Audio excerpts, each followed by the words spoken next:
Hey, Hillside. I'm going to share with you something that I read a couple weeks ago that stuck out to me, and then I want to tie it to a really cool story from yesterday I want to share with you. So first off, in 2nd Chronicles, chapter 25, so this is going through all the different kings of Israel and Judah. They'd split off. Did they serve the Lord? Did they not? And what happened to them as a result? And so this is King Amaziah of Judah, and he was serving the Lord, and he was going to go to war against this other people. So he gathered all the people of Judah, but then he wanted some extra soldiers, so it said he hired 100,000 men of Israel. And so they're also, Israelites, but it seems maybe that at the time Israel was not serving after the Lord. And it says he paid them 100 talents of silver, which from the best I could find looking up online is about over $2 million today. So it's a lot of money, right? And so he hires these men to go to war, but a man of God comes and tells him, hey, God says, don't let Israel go with you because God is not with them. The Lord's not with them. So I assume, they're probably not serving the Lord right now. But go up in your own power and the Lord will be with you and you'll win. And then he asks the man of God, though, he goes, but what about all the money I gave them, right? You'd be thinking, I spent $2 million on these guys. What about that money? Am I like, do I take it back? And his response is, the Lord is able to give you much more than this. Amen. I love that. Like that money, he's saying, hey, forget about that. Just obey the Lord. The Lord's able to give you far more.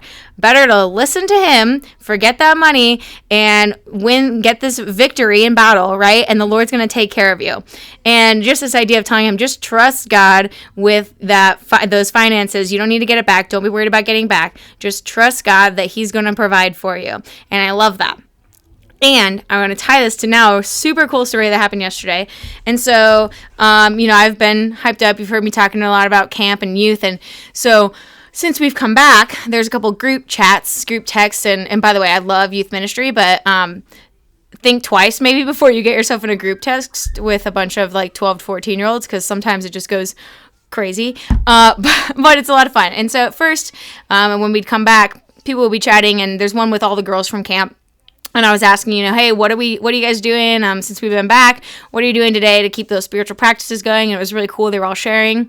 And then some time, were removed from camp. And then yesterday, totally unprompted by me, one of the girls just sent a video of herself, and I listened to it, and she was reading her Bible, and there was something that she thought was like a verse she read that was cool, and she wanted to share it and what she liked about it, and tell everyone else a little bit like we do with these videos every week, right? Just something we read that we want to share.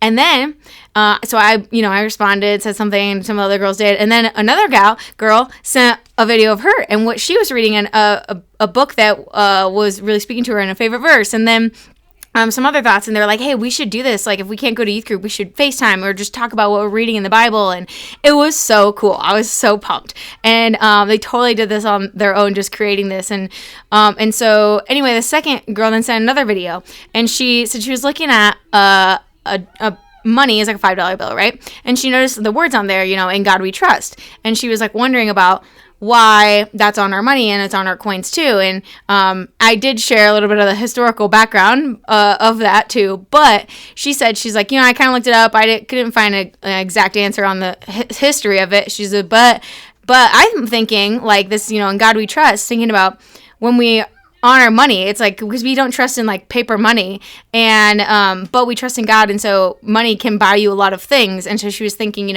when I spend my money, what am I spending it on? Am I trusting God with my finances? Am I spending it on things that are glorifying to him? And I was like, that is such a good reminder. Like, I give, the historical answer, but then I said, but I love that, using that in God we trust as a reminder of how we are using our finances, and are we trusting him with it, and are we using it in a way that glorifies and honors him? So that was really cool. King Amaziah learned that lesson. Our students learned that lesson. And it was just a really cool connection. And it's really exciting to see them really taking ownership of their faith at the same time and putting that effort in and wanting to stir each other up and encourage each other. Anyway, that's all I have for you today, Hillside, and we'll see you next time.